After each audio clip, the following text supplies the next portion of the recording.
Hello friends, welcome in Discipline Talk. Today we are going to discuss the last unit of primary social institution, that's religion, where we discuss the concept of religion and the evolution of religion. Besides that, functions of religion as well. Let's begin our topic.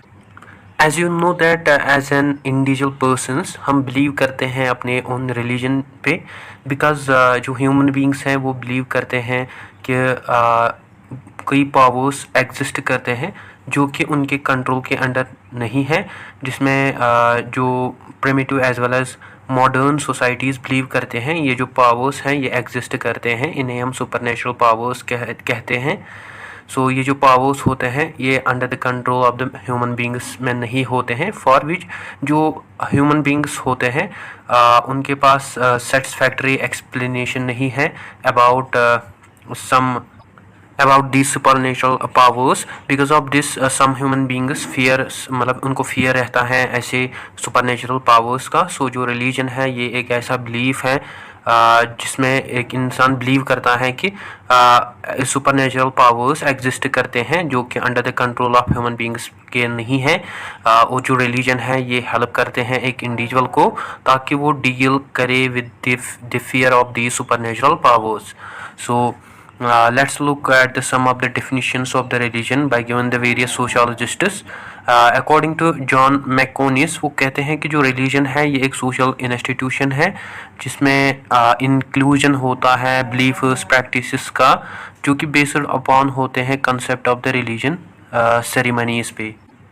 Email डर्खीम के according जो religious है ये system है beliefs और practices का जो कि relate करता है हमसे through our religion.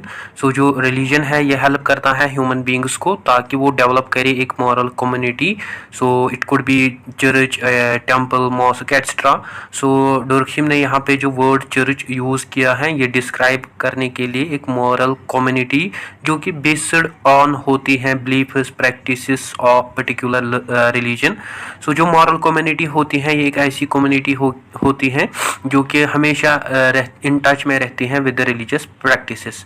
Apart from that जो जेम्स फ्रेजर हैं वो कहते हैं कि जो रिलीजन है ये एक बिलीफ है पावर्स का जो कि सुपीरियर है एक मैन के अगेंस्ट। सो ये जो पावर्स हैं इनका डायरेक्ट कंट्रोल होता है on the nature and human life as well. Besides that जो हमें कंसेप्ट ऑफ मॉडर्न रिलीजन्स का देखने को मिलता है वो मेनली बेस्ड अपन होते हैं इमेजिनेशन रैशनैलिटी पे। बिकॉज जो मैक्स वेबर हैं वो डिफाइन करते हैं रिलीजन को एज मॉडर्निटी। वो डायरेक्टली रिलेट करता है रिलीजन को विथ मॉडर्निटी एंड रैशनैलिटी। यहाँ तक हमने समझा रिलीजन का कंसेप्ट और उसके कुछ इंपॉर्टेंट डेफिनेशंस। अब आते हैं हम एवोल्यूशन ऑफ रिलीजन पे। जो एवोल्यूशन है रिलीजन का वो बिगिन होता है फ्रॉम द रेशनल ब्रेन या reasoning power of the human being से, जिसकी वजह से हमें फॉर्मेशन देखने को मिला मॉडर्न रिलीजन का जो कि मेनली बेस्ड अपॉन है रैशनल इमेजिनेटिव रिलीजन पे, जिसमें जो ब्रेन है ह्यूमन बींग्स का उसने ह्यूमन बींग को अलाउ किया ताकि वो डेवलप करे एक कैपेसिटी रीजन करने के लिए और थिंक करने के लिए। इसी तरह जो भी natural phenomenas, natural calamities like floods, earthquakes, droughts, birth death, winter, summer, hot, cold, fire, air और वेरियस नेचुरल थिंग्स। सो उन्होंने इंसान को सोचने पे मजबूर किया और डेवलप करने में इमेजिनेटिव रिलीजन डेवलप करने में मजबूर किया और रीज़न करने पे मजबूर किया अबाउट द सुपरनेचुरल पावर्स। सो जो फॉर्मेशन है मॉडर्न रिलीजन की वो बिगिन होती है फ्रॉम होमो इरेक्टस जो कि एक ग्रुप था ह्यूमन बींग्स का जो कि रहते थे in the savanna habitat of Africa 2 million years ago. Due to the arid climate ये जो पार्ट है अफ्रीका का ये टर्न हुआ इनटू द सवाना हैबिटेट जो कि टोटली नाउ डेजर्ट हमें देखने को मिलता है। सो ये जो रीज़न है इस यहाँ पे जो ह्यूमन स्पीशीज़ रहते थे उनके जो हैबिटेट था वो सारा का सारा लॉस हो गया। सो उनका जो मेन ऑक्यूपेशन था उस समय हंटर और गैदर हुआ करता था। देन उसके बाद अनदर पीरियड आया एक्सल एज और मॉडर्न रिलीजन का। मेनली ये जो पीरियड था उस समय हमें मेनली एग्रेनियन सोसाइटीज़ देखने को मिलती थी और डिफरेंट सोशल ग्रुप्स बिलोंग करते थे डिफरेंट रिलीजन्स से। सो जो कि प्री मॉडर्न रिलीजन्स थे। सो ये जो प्री मॉडर्न रिलीजन्स थे ये अथॉरिटेटिव बनते थे फिर अदर रिलीजन्स पे, जैसे कि हर एक रिलीजन की अपनी ओन लोकल सोसाइटी होती थी दैट टाइम।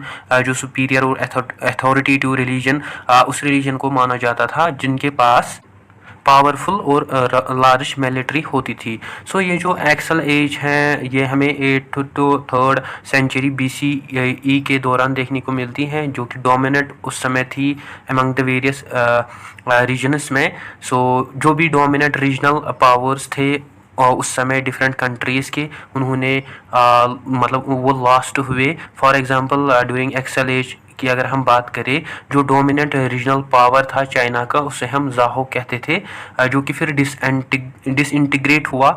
और देन दैट टाइम जो भी एस्टेब्लिश्ड रिलीजन था उनका, उन्होंने अपना पावर लॉस किया।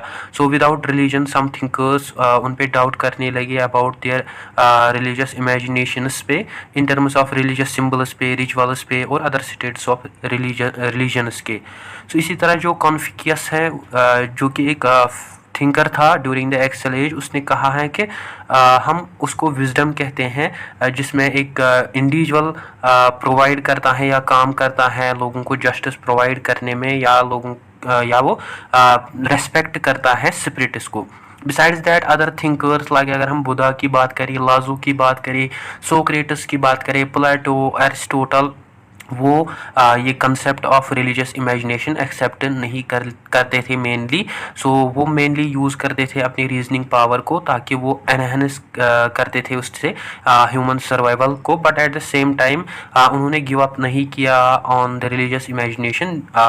उन्होंने भी सिम्बल्स यूज़ किए और उन्होंने भी वेरियस रिलीजियस रिचुअल्स परफॉर्म किए और अदर स्टेट्स ऑफ रिलीजियस उन्होंने परफॉर्म किए थ्रू द इमेजिनेशन और reasoning power.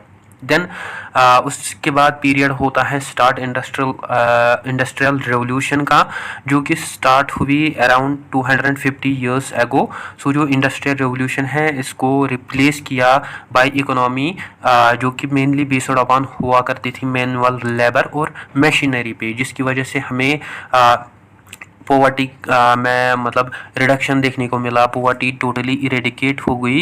As you know that जो इंडस्ट्रियल रेवोल्यूशन है ये स्टार्ट हुई at least in the mid 18th और 19th सेंचुरी ब्रिटेन में। देन उसके बाद ये थ्रू आउट वर्ल्ड में स्प्रेड हमें देखने को मिली।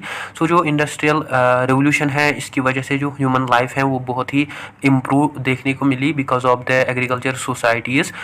वो टर्न हुई ज़्यादा से ज़्यादा इंडस्ट्रियल सोसाइटीज़ में, जिसकी वजह से जो पीपल हैं वो लेस रिलीजियस बन गए और वो इरिलीजन पर्सन्स बन गए, जो कि हमें उस समय कॉमन देखने को मिला। सो देन उसके बाद पोस्ट मॉडर्निटी स्टार्ट होती है from the late 20th century with the various revolutions. जब ह्यूमन बींग्स स्टार्ट करने लगे डेवलप करने लगे computers, phones, wireless networks, then जो ह्यूमन बींग्स हैं उन्होंने डेवलप किया concept of post modern diverse rational imaginative religion का।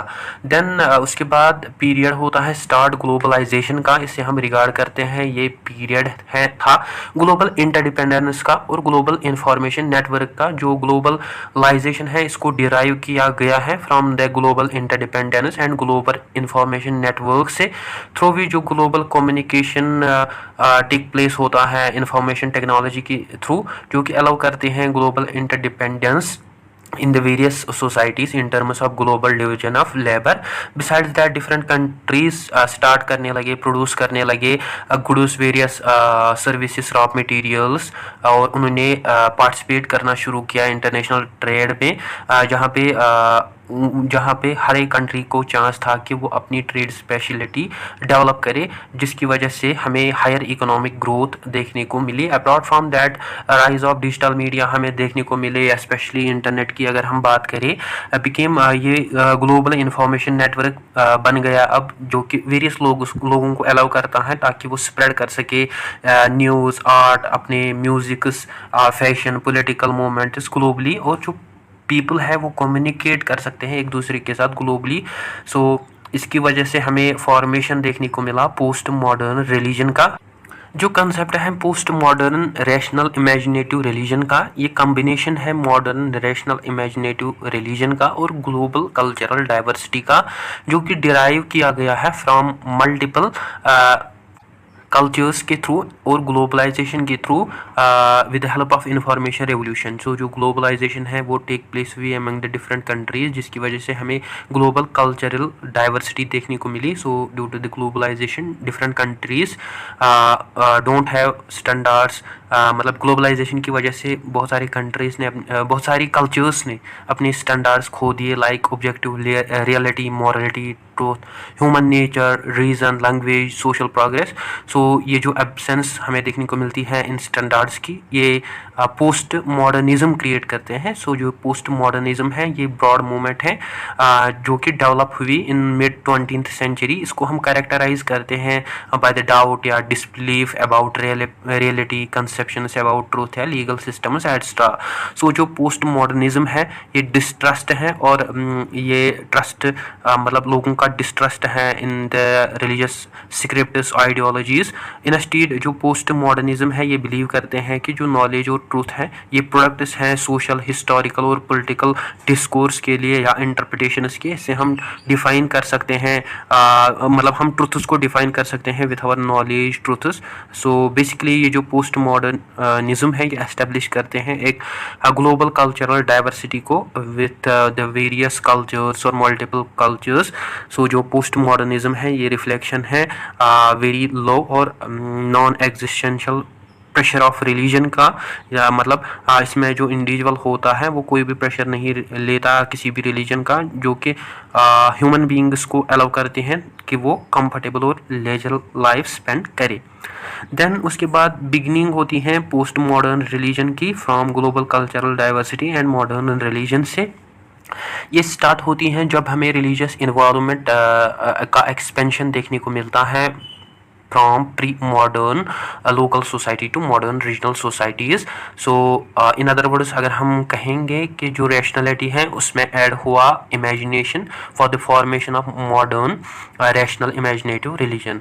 सो जिसमें जो थिंकर्स हैं उन्होंने अपना इमेजिनेशन ऑफ रिलीजन नहीं छोड़ा। इन अ सेम वे जो रिलीजियस इन्वॉल्वमेंट है वो हमें एक्सपेंड देखने को मिली from modern regional society habitat से to post modern global society habitat से। इन अदर वर्ड्स हम कहेंगे कि डाइवर्सिटी ऐड हुई रैशनैलिटी और इमेजिनेशन में, तो ताकि उससे वो मतलब लोग जो थे वो फॉर्म कर सके post modern diverse rational religion को। फॉर इंस्टेंस जब पीपल फेस करते थे सुपरनेचुरल प्रेशर्स को अपनी लाइफ में, दैट टाइम उनको अर्जेंट नीड पड़ती थी रैशनैलिटी एंड रिलीजियस इमेजिनेशन की उनके सर्वाइवल के लिए।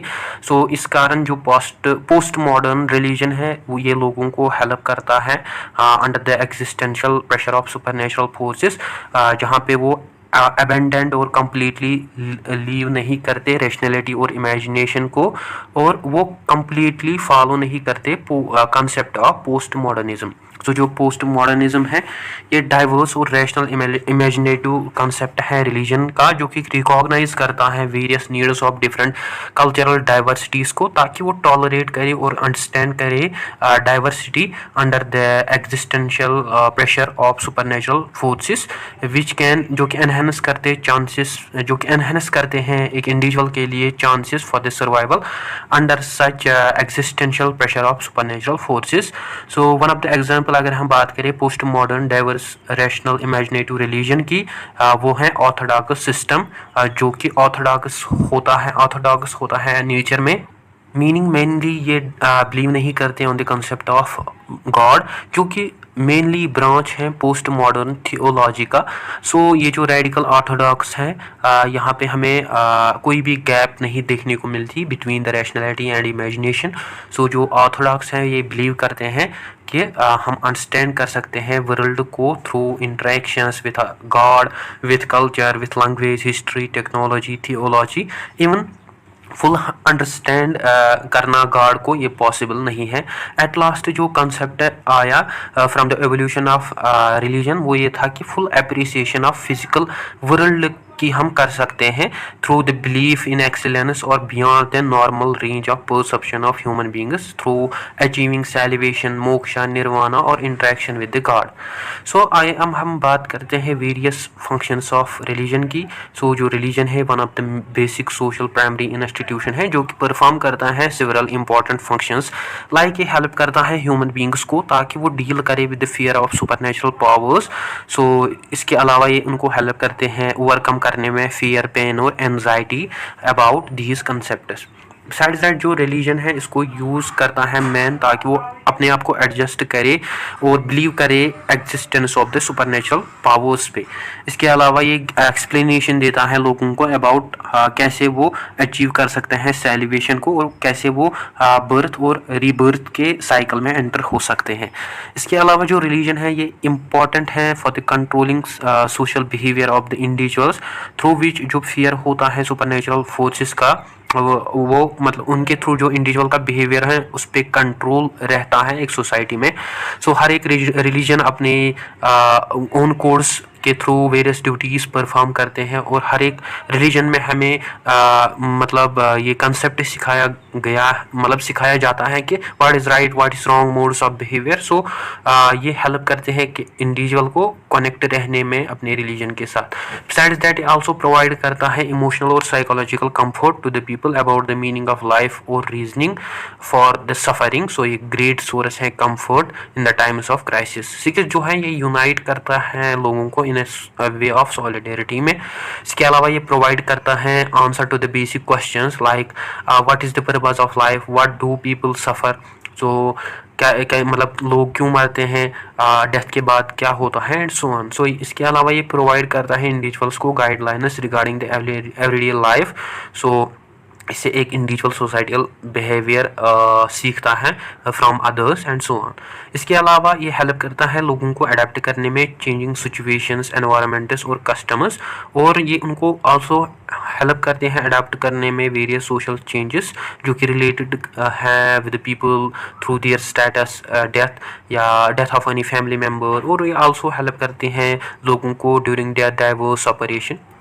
इसके अलावा जो 10th है ये प्रोवाइड करता है इंडिविजुअल्स को एक सेंस ऑफ आइडेंटिटी, सो जिससे इंडिविजुअल को अपने आप को डिफरेंशिएट करता है। और इसके अलावा जो रिलीजन है ये एक इफेक्टिव मीन्स है preservation, conservation of moral rights and values in the life. इसके अलावा हर एक रिलीजन प्रमोट करता है वेलफेयर ऑफ द पीपल, जो कि इंडिविजुअल को सिखाता है कि कैसे हम एक नीडी को हेल्प कर सकते हैं। इसके अलावा ये हेल्प करते हैं लोगों को अंडरस्टैंड करने में उनकी रीजनिंग ऑफ एग्जिस्टेंस, और ये वर्ल्ड को मोस्ट अंडरस्टैंडेबल बनाता है। सो रिलीजन इन आस्पेक्ट्स में बहुत ही इंपॉर्टेंट रोल प्ले करता है।